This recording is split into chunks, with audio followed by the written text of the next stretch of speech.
By the end, he even had his own son tortured to death. Most modern scholars contend that the young man was innocent.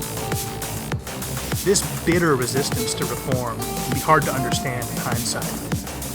Most educated people at the time could see that the feudal system was antiquated and inefficient. So why were so many of them willing to actually put their lives on the line to oppose reform? The truth is, all throughout history, there is always someone who benefits from the status quo.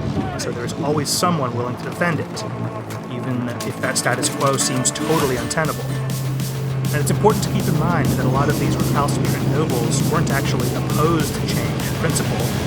They just didn't want change to come at their expense. So how does absolutism tie in with the Enlightenment? From our perspective, all this talk of thinking for yourself and questioning authority might seem like an odd fit with all these monarchs grabbing power, but the trend towards absolutism didn't happen in spite of the Enlightenment. We're actually inspired by these people ideas, and some of the philosophers actually supported their efforts. Enlightenment political thinkers were pushing for major social and political transformations. That type of profound change requires a lot of political power, so it was natural for these thinkers to look for powerful allies who were also seeking to change the political system. Compared to politics in our own time, most American liberals believe in a strong federal government. A lot of them aren't particularly in love with the U.S. federal government. They don't necessarily believe in federal power for its own sake, but they think it can be used to overcome other powerful interests that are opposed to their agenda. I see a lot of parallels there with the way Enlightenment thinkers viewed monarchical power. And it helped that many monarchs and officials within the royal governments were quite receptive to Enlightenment ideas. They were looking for ways to make their administration more efficient and effective, and applying Enlightenment concepts like rationalism and empiricism was a good way to do that. The Enlightenment and the centralizing, rationalizing reforms that it helped inspire are really important trends that we need to keep one eye on whenever we're talking about the 18th and early 19th century political sphere. But we shouldn't overestimate them either. Even when this intellectual revolution was at its height, most Europeans didn't even know what was going on. The people who actually took part in the Enlightenment were a small minority within a minority. Many Europeans were illiterate in this era, and many of those who could read didn't have extra money to spend on books and pamphlets, or spare time to go hang out in a cafe and debate the nature of justice or the merits of Voltaire's latest essay. Even among those who had the resources to take part in the Enlightenment, there were plenty who simply preferred other pursuits or just found it too boring. But it is important to think and talk about the Enlightenment, because it had a disproportionate impact on powerful and influential people. We just also need to bear in mind that most people's outlooks hadn't actually changed very much from centuries before. The philosophers were questioning the authority of organized religion and the very existence of God. But on the eve of the French Revolution, the local church remained the center of life for the vast majority of Europeans. Enlightenment thinkers questioned the right of traditional political elites to rule, but as long as average people had food to eat and a reasonable degree of personal safety, most were perfectly happy to defer to established authority. The old feudal system was the way European societies had run for over 1,000 years. Imagining anything different took courage, creativity, and intelligence. It is difficult to let go of the only life you have known and embrace an uncertain future full of frightening possibilities, even if you know the status quo is imperfect. In 18th century Europe, very few people had the will or the means to question things until they were forced to by circumstance during the French Revolution or in its aftermath. With all that in mind, I'd like to take a brief survey of 18th century Europe. You don't necessarily need a map for this, but it might be useful, particularly if you're a little fuzzy on European geography. I posted one to Twitter and Facebook if you want to follow along, but again, you should be fine without it. I'm just going to work west to east, starting with Portugal, so here we go. Portugal is a small country. If you've learned anything about Portuguese history, it probably has to do with the major role they played in the Age of Discovery. By the 18th century, that was pretty far in the past, and Portugal was both metaphorically and literally on the periphery of European history. They went through a period of modernizing absolutist reforms led by a forward-thinking royal minister, the Marquis of Pombal. This guy is so important to Portuguese history, the whole era is sometimes called the Pombaline era after him. He's a fascinating figure if you want to go look him up or something, but he's also not very relevant to our story, so I'll restrain myself from going any further. Once Pombal was gone, the Portuguese nobility were able to reassert some of their political power, but the core of his reforms did survive. Portugal had a huge colonial empire for its size, and managing its interests abroad took up a lot of government's time and effort. By the late 1700s, the colonies, in particular Brazil, were becoming so wealthy and developed that they almost eclipsed European Portugal in economic importance. This trend worried Portuguese political leaders, who thought it could create political problems, or even lead to Brazil declaring independence. They tried different measures to reverse it. For a brief period, they actually made it illegal to emigrate to Brazil, but the colonies kept growing. The Portuguese tended to stay out of European affairs. Portugal is geographically isolated, and they had outposts as far away as modern China and Indonesia to worry about. But they did have a long-standing relationship with Britain. Having a strong alliance with the world's dominant maritime power is a good strategy for a country with far-flung colonies focused on international commerce. They had a respectable army and navy, but as you might expect, both were pretty small. Moving on, with the exception of the small British enclave of Gibraltar, the rest of the Iberian Peninsula was part of Spain. By the late 18th century, Spain was just beginning to pull itself together after a long period of sustained decline. At the beginning of the 17th century, Spain was, without question, the most powerful country in Europe. By the eve of the French Revolution, they weren't even considered one of Europe's great powers. The decline is obvious, but exactly what the hell happened, and more importantly, how and why, is one of those big questions that's been the subject of constant debate among historians. This is still an open question, so I don't want to delve into it too deeply, but to sum up my own opinions on Spanish decline as briefly as I can, basically Spain was a victim of its own success. During the Spanish Golden Age, much of Spain's wealth came from control of lucrative gold and silver mines in the Americas. According to some estimates, the majority of all precious metal production in the entire world came from just 2 mines in Mexico and Peru. That's probably already setting off some alarm bells for those of you who took economics in college, but the negative consequences of a sudden, massive increase in the money supply were not well understood in this period. Within a few decades, inflation was out of control and the economy was devastated. There was also an endless succession of expensive wars. Spain was so powerful that it had interests in every corner of the world, and maintaining and protecting those interests was so expensive that even the immense wealth coming in from the colonies often wasn't enough to cover. The government of the richest country in the world was drowning in debt. With wars, economic upheaval, and management of a global colonial empire to distract them, maybe it's not surprising that the Spanish began to lag behind their rivals in reforming and modernizing their government along absolutist lines. While the other great powers were getting better at raising taxes, building bigger armies, the Spanish had to rely on debt and expensive mercenary armies. When they did try to centralize authority and increase revenues, several parts of the empire revolted, causing the government's problems. By the 1650s, Spanish power was collapsing.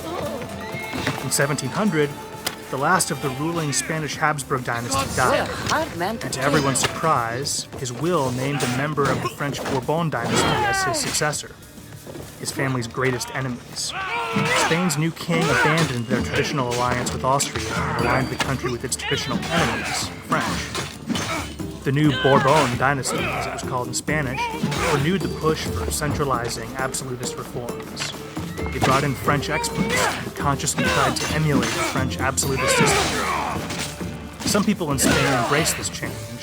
Others, particularly among the nobility, resented it. Let's get out of here. Began to see centralization and modernization as part of an intrusive and humiliating foreign influence over Spain. Over time, the divide between these two groups widened and deepened. It'll be an important part of our story, and it persisted into the 20th century. Spain's army and navy were pretty large by the standards of the time. There were a few competent officers and effective units, but in general, the Spanish military had declined along with the rest of the country. Across the Pyrenees Mountains from Spain is, of course, France, which, like I said, we're skipping today. So I'll move on to Italy. As those of you following along on the map can already see, 18th century Italy was a bit of a mess in political terms, divided into nearly a dozen states, some smaller than the average American county. During the 18th century, Italy included some of the poorest places in Western Europe. Just as today, generally the economy was worse the further south you went, but there were pockets of wealth and pockets of poverty everywhere. This might be a bit surprising given what a dynamic place Italy had been during the Renaissance. It's been argued that central Italy was actually the birthplace of modern capitalism, but far too many of these Renaissance proto-capitalists had used their wealth to entrench themselves in the existing social order rather than investing in new ventures. So that era of economic dynamism ended pretty quickly. The Kingdom of Sardinia controlled most of northwestern Italy, as well as the smaller heartland on the island of Sardinia. This was arguably the most important and powerful Italian state, but it really isn't saying much. The old Renaissance merchant states of Genoa and Venice were still alive and kicking in 1789. Their glory days were long over, but they were still important regional trading hubs, and Genoa in particular was one of the main centers of banking in southern Europe. Both were technically republics, just as they had been for centuries, but it's important to keep in mind that these were not republics in the same sense as the revolutionary French Republic. They actually had a lot more in common with the pre-revolutionary monarchy. Genoa and Venice were oligarchies, ruled by a handful of wealthy families. Nobody was claiming to rule for or by them. Genoa was basically a city-state, but the Venetians still controlled a decent-sized chunk of land in northern Italy and along the Adriatic coast, territory that was eyed jealously by their neighbors to the north and east, the Austrians. The Austrian Habsburgs controlled the richest and most important city in northern Italy, Milan. They had a great deal of formal and informal influence over the whole region. Protecting and expanding the sphere of influence in Italy was a major goal of Habsburg foreign policy, and something we'll definitely be talking a lot more about. The papacy had a huge influence over Italian affairs. Some of his power came from the Pope's role as spiritual leader of Catholicism, and also his role as the organizational head of the church as an institution. But 18th century popes also had practical, real-world political authority over much of central Italy. The Pope was the legal sovereign of a large area called the Papal States. He had a military and a government administration just like any secular duke or king. It will probably not shock you to hear that the Pope's rule was extremely conservative in every sense. Reform and enlightenment were dirty words in the Papal States, which made them some of the most poorly administered places in Europe. Southern Italy was mostly controlled by the Kingdom of Naples. The kings of Naples came from a branch of the House of Bourbon, the same family that ruled France. Central authority was very weak in the Kingdom of Naples, and its rulers were almost as resistant to change and reform as the popes. The result was poor administration by powerful and insular local elites. The kings of Naples didn't always follow their French cousins' lead in politics or foreign policy, but that certainly did not stop them from taking it personally when cousin Louis lost his head to the guillotine. So those are just a few of the most notable mistakes, but do keep in mind that's just a handful out of nearly a dozen. There were individually wealthy places in Italy, particularly in the north, and places where the local government did its best to rule well and change with the times. But in general, Italy was poor, and its systems of administration were antiquated. In the countryside, the powerful landholding elite enriched themselves by squeezing the peasantry dry, while teeming slums of urban poor were a common feature of city life. It's estimated the city of Naples alone had over 100,000 chronically unemployed people during this period. Let's get out of here. Italy was a conservative place, but in some prosperous cities there were small circles of intellectuals and liberal-minded bourgeoisie who were receptive to enlightenment ideas. Some of these men were beginning to think about a larger national identity that would encompass all Italians, but these concepts were still in their infancy in 1789. It is too early to be talking about Italian unification or the Risorgimento. That movement wouldn't gain momentum until given a push by Napoleon. Militarily, none of the Italian states had much to brag about. It's hard for a small state with a weak central government to build or maintain a very big army or navy. That's one big reason so many Italian rulers were willing to accept the influence of outside powers like the Habsburgs. They had a big enough army to keep the peace. Leaving Italy, I think I'm going to skip over the Habsburg lands for today and talk a little bit about the Dutch Republic. The Netherlands became independent in the mid-17th century. Spanish-ruled territories that fell when Spain tried to assert central control and raise taxes. The independent Netherlands almost immediately became major players on the European commercial stage. The Dutch have been renowned as merchants and bankers since the Middle Ages, and during their golden age in the late 17th and early 18th centuries, the Netherlands became Europe's most important financial center, and Dutch colonies and trading posts were established all over the world. But the Golden Age couldn't last. Shield yourself! The English didn't appreciate the competition, and the French did not like the idea of a new great power rising up right on their doorstep. By 1789, the Dutch were relegated to secondary power status.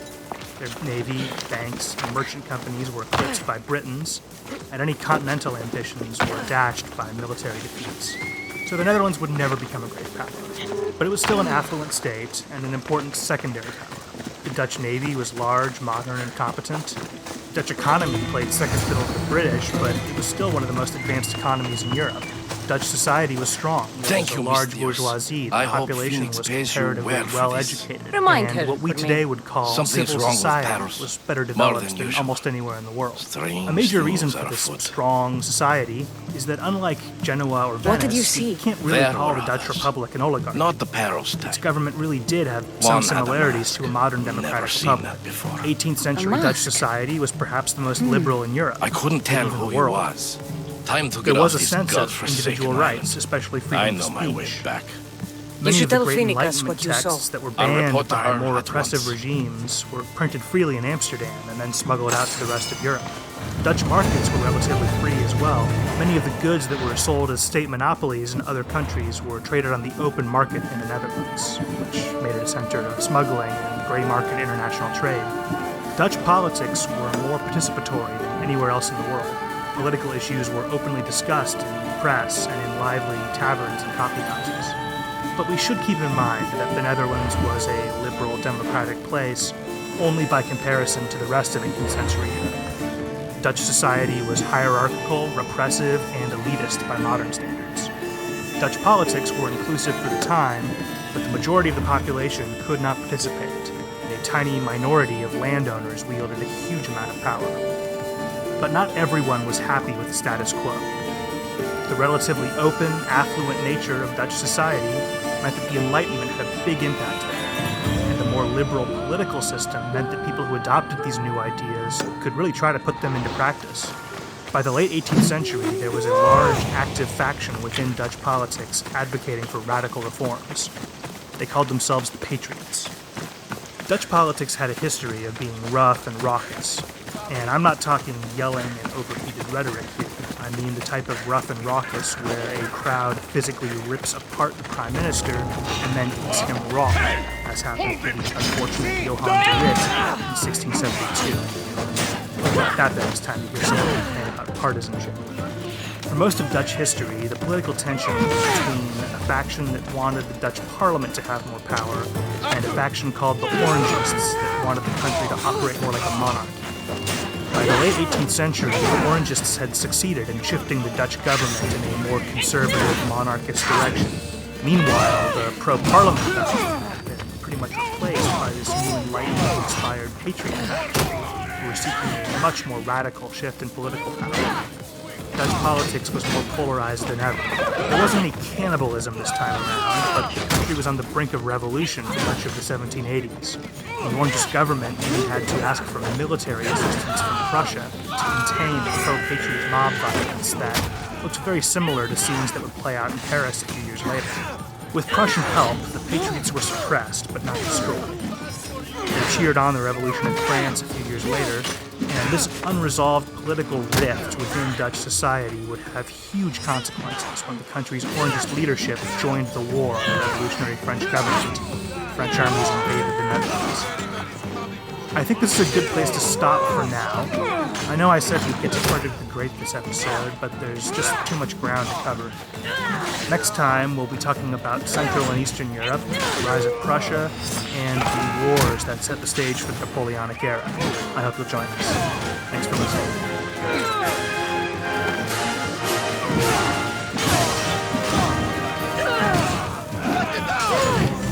Over on the Warfare podcast by History Hit, we bring you brand new military histories from around the world. Each week, twice a week, we release new episodes with world-leading historians, expert policymakers, and the veterans who served. From the greatest tanks of the Second World War. And so what are you actually trying to get at, Jack? You're trying to get maneuverability and you're trying to get a really big gun. Your Piper and your Panther there to dominate the battlefield, primarily on the Eastern Front and in North Africa and all that sort of stuff. But by the time they're actually coming in decent numbers, that moment has already passed.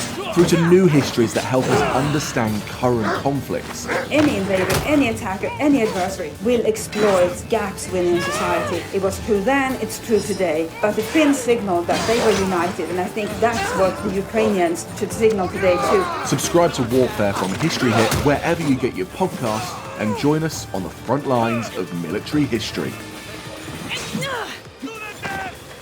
Hi everyone, this is Scott. If you want to learn about the world's oldest civilizations, find out how they were rediscovered, follow the story of Mark Antony and Cleopatra's descendants over 10 generations, or take a deep dive into the Iron Age or the Hellenistic era, then check out the Ancient World podcast. Available on all podcasting platforms, or go to ancientworldpodcast.com. That's the Ancient World Podcast. You're listening to an Airwave Media Podcast. Start your electric journey right here, right now. With a Volvo XC90 Recharge, our plug-in hybrid SUV with extended range. For more everyday electric journeys on a single charge, with a hybrid option for longer adventures. Contact your local retailer to book a test drive or design your own vehicle at volvocars.com/US. The Volvo XC90 Recharge Plug-in Hybrid, the electric car with a backup plan. This episode is brought to you by Circle. Circle is building a digital dollar that brings the power of the internet to money. It's where crypto meets stability, where local businesses meet global customers, and the US dollar meets USDC. Visit circle.com/Spotify. Welcome to the Age of Quality podcast, episode 2.5, The Advances of Dr. Struensee. Thanks for joining me. I'm releasing this half episode because I have a little show business to talk about, and I also wanted to tell you guys about one of my favorite incidents from the Enlightenment era that I couldn't find a good way to fit into this full episode. So, I'll start with the boring stuff, but stay tuned, it'll be over soon, and this story has illicit sex and a beheading in it. We're doing a fundraiser. I was hoping to put this off as long as possible, but at this rate, I'll be out of free web hosting in 2 episodes. I don't want to switch to a subscription model or sell bonus content. I'm doing this because I want to share these stories as widely as I can, so charging for them feels like it defeats the purpose. I'm asking you guys to voluntarily contribute what you can. It doesn't have to be much. If everyone listening went without 1 cup of coffee or pint of beer a month and chipped in with a few dollars for the podcast instead, I would have more than enough resources to keep the project going, to continue to expand and improve it. So, to get things jump-started, here's my proposal. In about 5 episodes, we'll reach the French Revolution. Everyone who signs up for a recurring monthly donation of $2 or more between now and then will get to pick the topic of the next episode. Contributors can submit suggestions on anything related to 18th century European history, and then we'll have a vote. Down the road, more contributions will hopefully translate into more episodes released more frequently, and I'm looking at some other potential perks for contributors. So in closing, I just want to say that I'm hoping this will be a 2-way street. I've already been really encouraged by the response to this project, and enjoyed interacting with some of you on Twitter and Facebook. Your encouragement, suggestions, and feedback have already been a huge help. If you've enjoyed the show so far, I want to invite you to get involved however you can, not just with the money. The website for donations is patreon.com/ageofthequality. patreon.com/Age of Napoleon. And if you haven't already, check out the Facebook page at facebook.com/Age of Napoleon or on Twitter @Age of Napoleon. And thanks to Ryan Serafini for being the first to rate and review the show on iTunes. On top of being a nice comment, I'm told the more reviews and ratings help the show reach a bigger audience. So thank you, Ryan. Alright, I think that's enough podcast talk for now. You were promised a story with sex and violence, so let's get to it. Today, Denmark is commonly thought of as one of the most liberal countries on Earth. It wasn't always so. For most of the 18th century, Denmark had a reputation as a conservative, traditional place, a rigidly hierarchical society dominated by stern Lutheran morality, a society that in many ways hadn't changed very much since the Middle Ages. Every country has changed quite a bit over centuries of history, but Denmark's transformation from conservative bastion to progressive icon looks particularly drastic. What makes the change really remarkable is much of it took place over the course of a single 2-year period at the instigation of one man, Dr. Johann Struensee. Struensee wasn't even Danish. He was born in Saxony in southeastern Germany in 1737. He came from a relatively humble middle-class background, but his family was wealthy enough to send him to university where he studied medicine.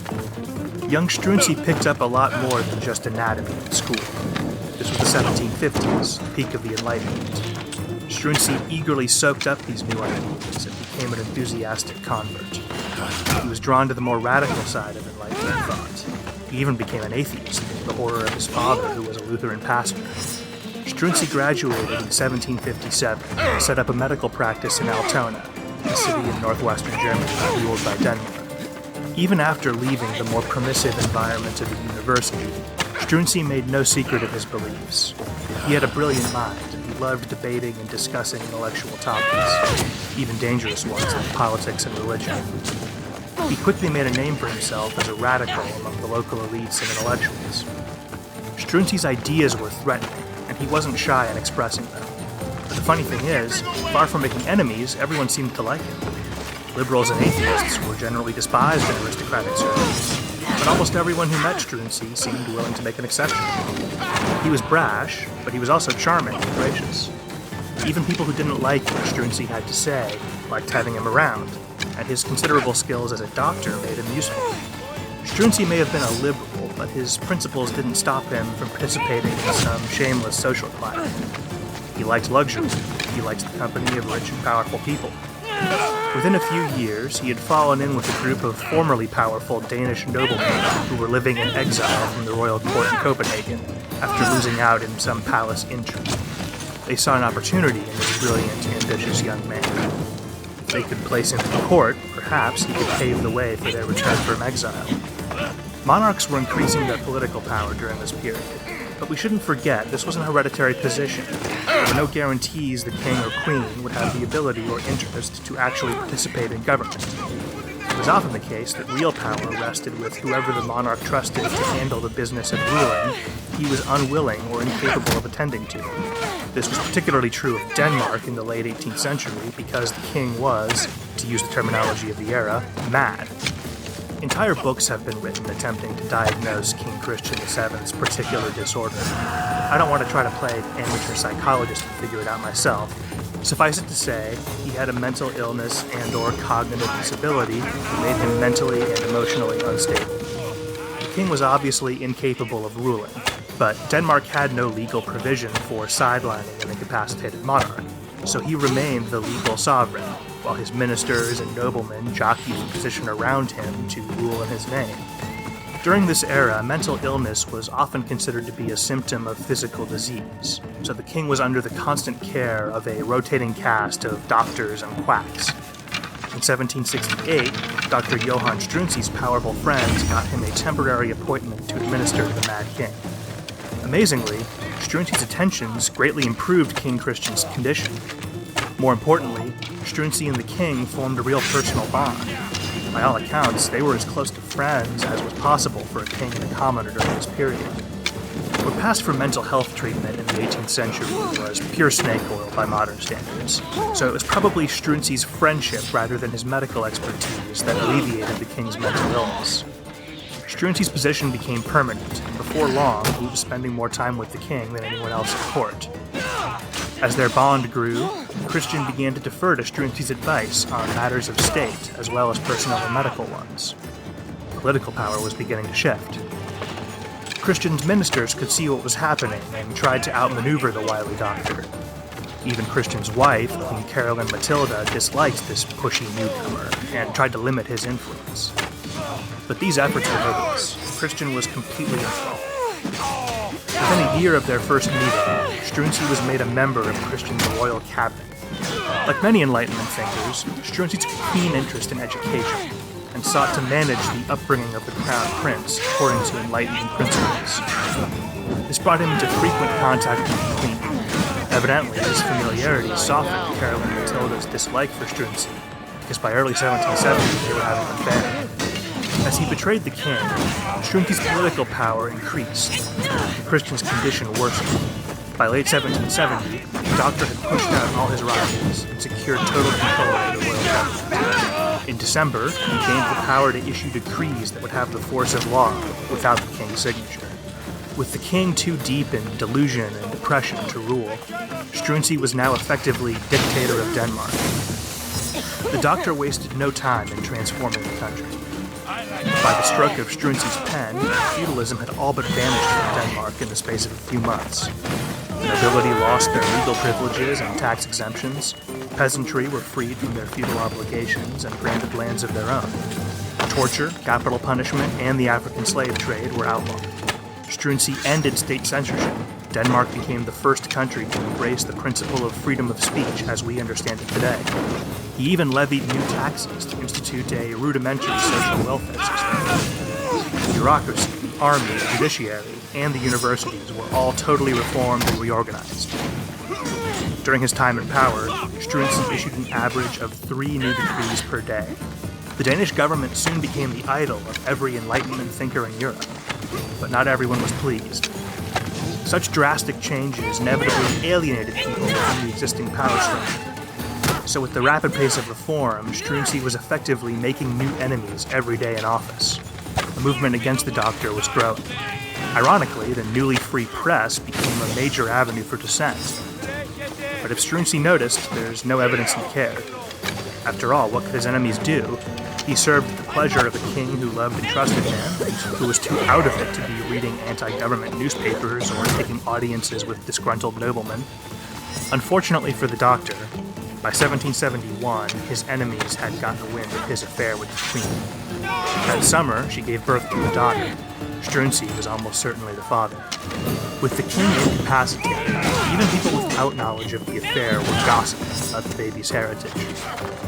Armed with that knowledge and fueled by the swirling rumors, a conspiracy formed in court to overthrow the doctor. On January 17, 1772, they acted. The queen, Struensee, and some of his political allies were arrested. Struensee was found guilty of treason for committing adultery with the queen. On the 28th of April, 1772, the man who had banned capital punishment and torture had his right hand chopped off and then was publicly beheaded before a large crowd. He had ruled Denmark for less than a year and a half. Queen Caroline Matilda was sent into exile and never returned to court.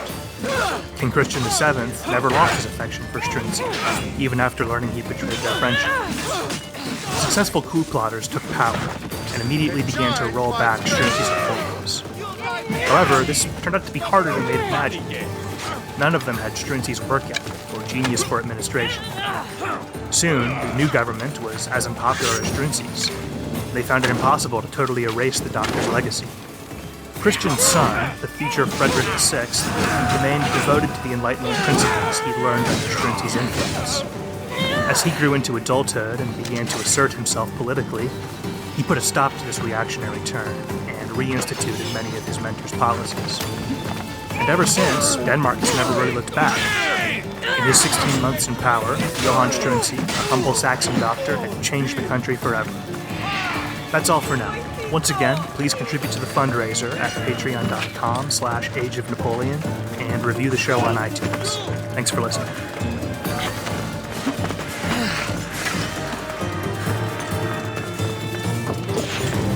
Over on the Warfare podcast by History Hit, we bring you brand new military histories from around the world. Each week, twice a week, we release new episodes with world-leading historians, expert policymakers, and the veterans who served. From the greatest tanks of the Second World War. And so what are you actually trying to get at in a tank? You're trying to get maneuverability and you're trying to get a really big gun. You're typing on your pamphlet there to dominate the battlefield, primarily on the Eastern Front and in the North Africa and all that sort of stuff. But by the time they're actually coming in decent numbers, that moment has already passed. Through to new histories that help us understand current conflicts. Any invader, any attacker, any adversary will exploit gaps within society. It was true then, it's true today. But the Finns signaled that they were united, and I think that's what the Ukrainians should signal today too. Subscribe to Warfare from History Hit wherever you get your podcasts and join us on the front lines of military history. Hi, I'm Matt Albers, host of the Pirate History Podcast. The men and women of the golden age of piracy are some of the most infamous and often misunderstood characters in all of human history. You know their names: Anne Bonny, Henry Avon, Mary Read, Captain Kidd, Blackbeard. But do you know their stories, their real stories? Every week over on the Pirate History Podcast, we examine what made these pirates sail the high seas in search of plunder and adventure and revenge. If you'd like to hear the stories of the real men and women who went on the account and sailed under the black flag, join us on the Pirate History Podcast. You're listening to an Airwave Media Podcast. This episode is brought to you by Circle. Circle is building a digital dollar that brings the power of the internet to money. It's where crypto meets stability, where local businesses meet global customers, and the US dollar meets USDC. Visit circle.com/Spotify. Start your electric journey right here, right now. With a Volvo XC90 Recharge, our plug-in hybrid SUV with extended range. For more everyday electric journeys on a single charge, with a hybrid option for longer adventures. Contact your local retailer to book a test drive or design your own vehicle at volvocars.com/US. The Volvo XC90 Recharge Plug-in Hybrid, the electric car with a backup plan. Welcome to the Age of Napoleon. Episode 3, Eastern Ambitions. Thanks for joining me. In case anyone missed it, last week I released a little bonus episode with a good story about Denmark and an announcement about Ships a from fundraiser Paros for the show. have blockaded the The harbor. fundraiser has already gotten off to a great start, thanks to those of you who chipped in. Contributors will be picking a topic for an upcoming episode, and I've already gotten some great suggestions. If you want to get in on that, check out the fundraiser page at patreon.com/Age of Napoleon. A blockade? Anyway, this is a big episode, to pay tribute so to let's get to the Athens, topic and at Paros hand. is taking I'm just going advantage to of pick the up where we situation. left off at the end of episode 2, There goes our hope of looking at what was striking going on first. around Europe during the 18th century. Try to keep some of those same I themes can from bring my last ship episode in around mind. and clear the harbor. Centralization of authority, Just you royal against an entire absolutism, blockade? and the application of Enlightenment principles to government. This I don't episode, see we're another looking option. at Central and Eastern Europe. But I so have I think the we should best start crew with on the biggest Aegean. power in that part of the world, Be safe Habsburgs. and come Now, back the to Habsburgs Milan. were a family, not a country. Their heartland was Austria, and I'll probably refer to them as the Austrians as a shorthand. Austria wasn't much bigger in the 18th century than it is today, so a lot of what made the Habsburgs such an important power was that the head of the house also had a lot of other titles. On top of Austria, they were monarchs of most of the area of the modern-day Czech Republic, Hungary, Slovakia, a chunk of Romania, Croatia, Belgium, and that slice of northern Italy I mentioned last week. That's a pretty big chunk of territory taken altogether, but it's important to note this wasn't some politically unified empire. These territories were all legally separate, with their own local governments, institutions, and ruling elite. They just all happened to have the head of the House of Habsburg at the top of their government. This fractured empire represented a challenge for the Habsburgs. They controlled the largest amount of territory of any European power, but this complicated political status made their territories much harder to govern than any of the other powers. This meant that the Habsburgs weren't quite as powerful as they looked on paper. Throughout the Renaissance and early modern period, the Habsburgs were the undisputed paramount power in Eastern and Central Europe. By the 18th century, this had changed. Prussia rose up as a rival German state. the Austrians fought several wars to try to check Prussian power, and although they came close a couple times, they were never quite able to stamp out the Eastern Prussians. It would not be until the 19th century that Prussia would fully eclipse Austria as the primary German-speaking power, but by Napoleon's time, the rivalry between these two states was well underway.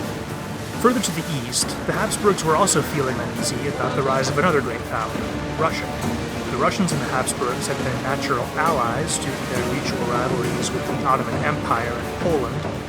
But with their enemies in decline and Russian influence creeping west, the Austrians were starting to question the wisdom of that friendship. So, 18th century Austria was an old power, having trouble changing with the times and under pressure from rising new powers. But to their credit, they didn't give in to decline. The Habsburg Empire of the 18th century was not the moribund and decaying, sick man of Europe that would collapse at the end of World War I.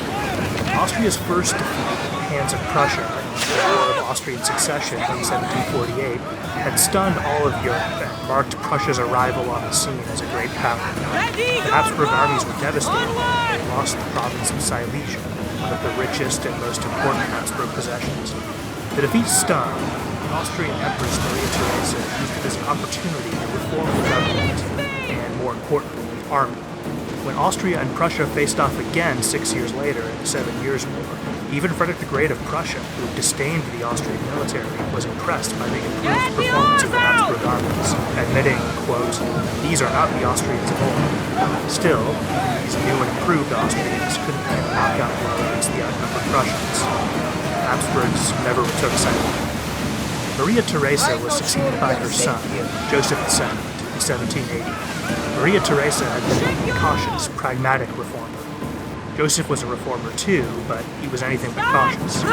Joseph was perhaps the most radical of all of the Italian Habsburgs, or at least he would have been. Joseph wrote his own epitaph, and I think it's a pretty good summary of his life. He wrote, "Here lies Joseph II, failed in all he undertook." Joseph issued over 6,000 edicts in less than 10 years in office. He reduced the power of the church, the guilds, and the nobility, and granted new rights to peasants and serfs. He founded state-run secular schools, universities, and military academies. Joseph reformed taxation and internal tariffs, attempting to turn all of the Habsburg territories into one unified trade zone. And the central government in Vienna was strengthened, regional and provincial governments were weakened. In hindsight, from our modern perspective, it all looks pretty great. Just the type of reform Austria needed to bring it into the modern era. But that's not what most people at the time saw. Joseph was not a good politician. He didn't carefully build alliances within the elite or try to sell people on his reforms. He just issued decrees. And he was impatient. He would start on a new reform initiative as soon as he finished writing the previous one. Nobles and clergy were almost universally infuriated. With so many radical reforms coming at such a rapid pace, almost every powerful person in Habsburg territory was losing out or having their interests threatened by at least some of Joseph's policies. And with the central government suddenly asserting control over so many areas of public policy, there was administrative chaos. You might think at least the common people among Joseph's subjects supported reform. After all, they were the ones who theoretically benefited the most, but that wasn't the case. 18th century commoners didn't have some mass press informing them about what was going on in politics. The only institution in the empire really capable of disseminating information to the masses was the church, and the church felt under attack by Joseph's policies, and certainly did not put a positive spin on what was happening. Average people's experience of Joseph's rule was mostly just that their lives were suddenly disrupted, and the most important institution in their communities, the church, was under threat. With blinding speed, Joseph had alienated almost all of his subjects. To make matters worse, he was just as energetic in asserting himself internationally as he was at home. He launched an expensive invasion of the Ottoman Empire, and pushed back against the Prussian power so hard that it made him look like the aggressor. The warmongering Frederick the Great looked like the aggrieved party. From top to bottom, people in the Habsburg lands were fed up with Joseph's radical domestic policies and unwilling to give up their money and their men to feed his aggression abroad. In 1790, the Habsburg holdings in the Low Countries rose up in rebellion. declaring themselves the United Belgian States. In some ways, this so-called Brabanton Revolution resembled the French Revolution. They were secret revolutionary societies, pamphlets, tricolour cockades, and even a little good old spontaneous mob violence. But these similarities are somewhat superficial. Much of the motivation for this revolution was conservative. Many of the Belgian rebels were motivated by a desire to defend the Catholic Church from feudal privilege. Joseph made peace with the Ottomans and turned his armies on Belgium. The Brabantine Revolution would soon be under control, but it looks like Joseph's problems were only beginning. Hungary was on the brink of its own rebellion, and there was low-scale political violence breaking out in other Habsburg realms as well. With his entire regime at a crossroads, an exhausted Joseph died in February of 1790. He was succeeded by his brother, Leopold II, who quickly stabilized the situation by rolling back most of Joseph's reforms. That was what was going on in the Habsburg territories on the eve of the Napoleonic Wars. Bruised by internal strife and military failures, and looking for a way to handle the rise of new international powers. This was certainly no golden age for Austria, but it survived. And in the course of facing these challenges, they passed reforms that would help the empire fight Napoleon and survive another century. So that's the core of the Habsburg Empire. The lands ruled directly by the Habsburg family. But as a lot of you know, the Habsburgs played another important role in European politics as emperors of the Holy Roman Empire. So what exactly does that mean? The Holy Roman Empire lasted 1,000 years. It did many things over the course of its history. In the period we're talking about, it was basically a loose confederation of independent states in the area of modern Germany, Austria, the Czech Republic, and a little bit of Western Poland. Think of it like the European Union or NATO, but with a little medieval flair and even more complicated internal politics. You might remember in episode 2 I said Italy was a mess politically. The Holy Roman Empire was a really mess. To put it in perspective, there were almost 300 sovereign states within the empire. Compare that to only 195 sovereign states in the entire world today. Some of those states were decent sized by 18th century European standards, most notably the South German states. Going west to east between the French and Austrian border, they are Baden, Württemberg, and Bavaria. In eastern Germany, Saxony, which had the unfortunate position right between Prussia and Austria, was also a minor power in its own right. Hanover was the largest state in northwestern Germany. In 1714, the British Queen died without an heir, and Hanover's ruler inherited the British crown. So, Hanover functioned as a British outpost on the continent until the 19th century. Prussia was technically a member of the empire as well, but as a great power, the Prussians generally ignored the empire and just followed their empires. Most imperial states were smaller, some much smaller. States of the empire included Catholic dioceses, small trading towns, even monasteries that were technically independent sovereign states. Some were even just the land holdings of one noble family, often no bigger than a modern family farm, but legally just as much country as France or Britain. These little states survived because they were protected by the rest of the empire and by the power of the Habsburg Emperor. The internal politics of the Holy Roman Empire were so complicated and obscure that even most people who lived within it did not fully understand it. I don't want to get bogged down in various arcane points of its constitution. For our purposes, the main thing to understand is that, in theory, the heads of imperial states voted on policy. Even the position of emperor was elected. However, by the period we're talking about, Habsburg influence over the empire had become very large. Elections were mere formalities. It had been 2 centuries since a non-Habsburg ruled the empire. Still, the emperor didn't rule over the member states directly. He always had to play politics and try to keep them happy. Every once in a while, the imperial parliament would defy the emperor, but there was never any serious question of who was really king. When we're talking about 18th century Germany, don't imagine the wealthy, dynamic This was still a quiet, traditional party. The power of the emperor stopped the German states from fighting each other, but most of them were too small to do much of anything else. If you had much in the way of armed forces, they relied on the emperor for that. There were individually wealthy German cities and provinces, but all the political divisions kept the region from developing into a serious commercial center. The educated middle class was growing, particularly in big cities and in the port towns on the North Sea. But this wasn't the Netherlands. They had to stay mostly underground and had little influence over politics. By the eve of the French Revolution, political structures of the Holy Roman Empire had changed very much over the centuries, but the political reality hadn't. Somehow, from among the small, weak states of the empire, from under the influence of the mighty Habsburgs, a new great power had risen up, Prussia.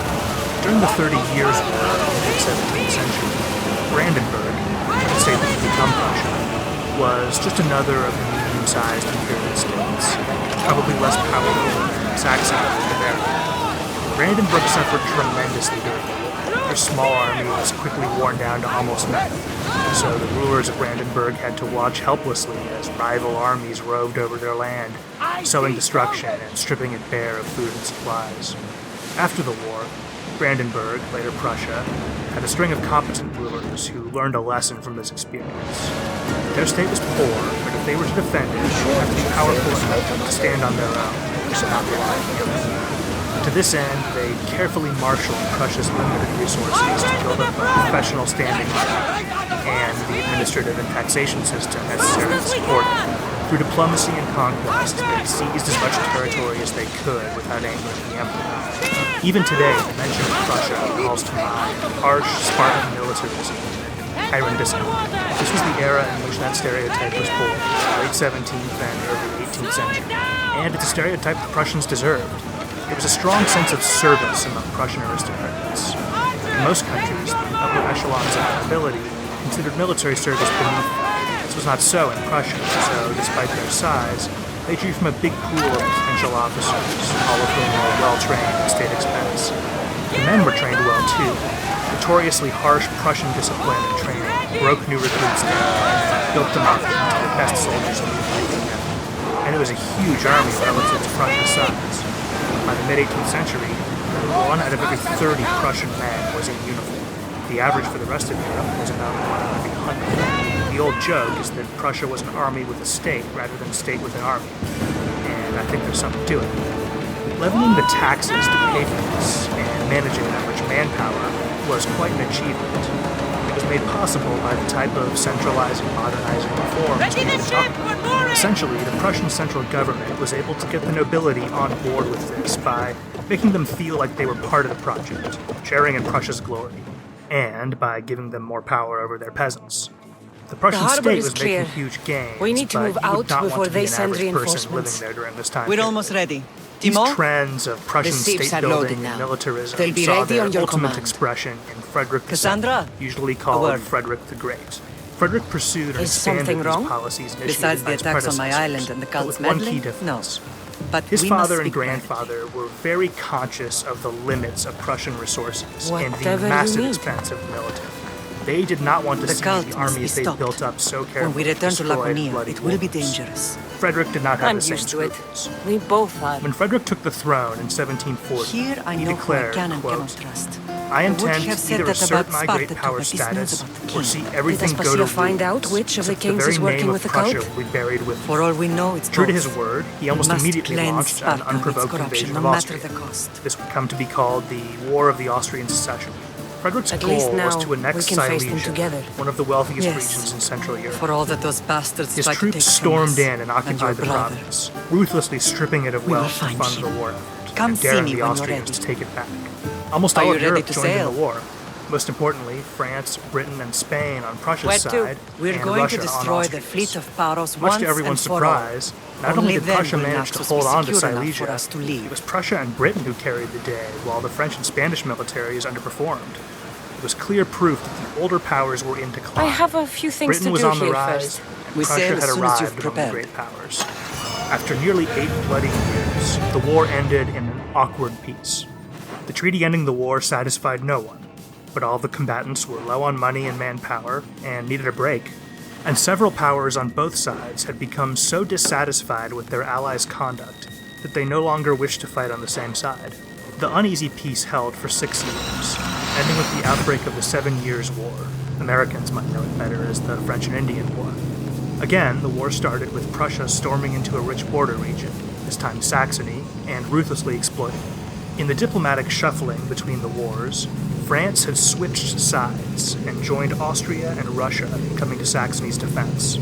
Prussia was under threat from 3 directions, no great power ally on the European mainland. Amazingly, and with the help of some extremely generous subsidies from Britain, Frederick the Great's armies repeatedly staved off disaster and kept the enemy armies at bay. This war dragged on too, for 7 years, as you may have guessed, until finally, unable to destroy the Prussians and unable to match the financial resources of Britain, Austria and her allies sued for peace. In the ensuing treaty, Frederick was forced to restore Saxony as an independent state, but he held on to Silesia, and Prussia's great power status was confirmed. Frederick II died in 1786, which is kind of a shame from a narrative standpoint because it's fun to imagine how he might have reacted to the revolution in France. He had done much to reform the Prussian government. The system he introduced relied on having a dynamic, talented king at the top. And his successor, Frederick William II, was not up to the task. The quality of administration declined. Frederick's wars had all but destroyed the military carefully built up by his predecessors. It was rebuilt quickly. The Prussian system of training and recruitment was still the best in Europe, but it wasn't the same. Almost an entire generation of talented officers and soldiers had been lost, along with the traditions and experience they carried with them. Still, Prussia, on the eve of the French Revolution, was riding high. They were flexing their muscles abroad. As you might remember, they were the ones the Dutch government called on to suppress the Patriots. The army was diminished from its glory days, but it was rebuilding fast and had the best reputation in Europe. Prussia is a great example of what was possible for a country that was successful at modernizing and centralizing authority. Their neighbor to the east, Poland, is a good cautionary tale of what happened to countries who did not reform. Poland had been one of the greatest powers in Eastern Europe in preceding centuries, but by the late 18th century, its government was so dysfunctional that its rivals were able to openly seize its territory unchallenged. By 1795, there was nothing left to seize. Poland had been erased from the map. The Polish nobility was traditionally the most politically powerful anywhere in Europe. The King of Poland was not a hereditary position. They were elected by the nobility. Once elected, the king was practically a figurehead. He could do little without the consent of an assembly of nobles called the Sejm, basically the equivalent of the British House of Lords. Sejms were huge institutions, governed by very complex rules. The principle of total consensus was sacrosanct, which made it very difficult to get anything done. This also made it easy for foreign powers to influence the government. If, say, the Prussian government didn't want a certain piece of legislation to pass, all they would have to do is bribe or influence one Polish nobleman to use his veto and scuttle it. With the central government frequently paralyzed, factions of nobles fought each other for power, frequent civil wars, often supported by rival foreign powers. The Polish state stayed weak and divided while its rivals grew stronger. In 1772, the power disparity grew so great that Russia, Austria, and Prussia conspired to jointly seize Polish territory on their respective borders. The Polish government was too weak and too compromised by foreign influence to stop them. This event is referred to as the First Partition of Poland. There will be 2 more before our story ends. Nobles had a lot of rights in Polish society, but this wasn't some enlightened republic. Commoners in Poland had it much worse than in many other European societies. However, there were some among the Polish nobility who wanted to change things. Influenced by the Enlightenment, some liberal aristocrats thought they could save the country by giving up some of their feudal privileges, not only to a strong central government, but also to give more rights to the common people. They hoped this would rally the population around the government to defend independent Poland. It's an interesting idea, and they actually did have some success in reforming the government. Unfortunately for the liberal nobles, these successes came too late to preserve Polish independence. However, they did create a link between the ideals of liberty and progress and the concept of Polish nationhood. This link would inspire future Polish patriots and contribute to a Polish national identity that would survive foreign occupation. While Poland declined, her greatest rival to the east, Russia, grew by leaps and bounds. In the early 17th century, Russia was so weak and so unimportant to European affairs, many Western European powers didn't even bother sending a permanent ambassador to the Russian court. Russia was physically peripheral to Europe, and many Europeans thought of it as metaphorically peripheral too, barbaric and only half civilized. A place that maybe had more in common with its so-called backwards neighbors in Central Asia than with the supposedly modern progressive West. They may have had a point in the Middle Ages, but by the late 18th century, Russia had caught up to the Western powers by many measures. But then as now, the Russians did not get any respect. The perception of Russia as a backwards place stubbornly lingered long after it was no longer active. Perhaps it still does. After Britain, Russia is probably more responsible than any other nation for defeating Napoleon, and let me disabuse you of the notion that they did so with dumb brute force, and that their victory really belongs to the Russian winter. By the late 18th century, the Russian government and military were very capable, easily among the best in Europe. They beat Napoleon fair and square, and it took a tremendous effort. That said, Russia had problems. Its huge area, low population density, and lack of international commerce meant its bourgeoisie developed late and remained relatively small. Enlightenment ideas arrived there late and spread less widely than elsewhere, mostly among a small elite. Russia was more dragged into the future by powerful, forward-thinking leaders than pushed by some groundswell from the population. The two most important of these modernizers were Peter the Great and Catherine the Great. Peter ruled for an incredible 43 years in the late 17th and early 18th century. I talked about him a little bit last time, and he's a bit outside our scope, so I won't dwell on him too much, but he was a remarkable ruler who took on the nobility head-on and massively increased the power of the central government. Peter had huge international ambitions as well. The foreign policy priorities he set have been taken up by almost every subsequent Russian government, even up until today. He sought to make Russia the dominant power in the Baltic Sea and the Black Sea, and to gain a position on the geopolitical stage as one of the European great powers. To these ends, he built up the first permanent Russian navy and won important military victories against Russia's traditional rivals in the Baltic, Sweden, and in the Black Sea, the Ottomans. He also increased what we might today call soft power by building an architecturally stunning modern new capital in St. Petersburg. None of Peter's successors quite filled his shoes, but there would be no going back to the old feudal Russia. Peter's rule had been too long and too successful, and of course he crushed any opposition too mercilessly. It wasn't until Catherine II took the throne in 1762 that a Russian ruler truly took on the mantle of Peter the Great. And I mean it literally when I say took the throne. The Russian court was often unstable, and true to form, Catherine came to power in a coup in which the previous emperor, her husband, was assassinated. To lay my cards on the table, in my opinion, Catherine is much more deserving of the sobriquet the Great than Prussia's Frederick II.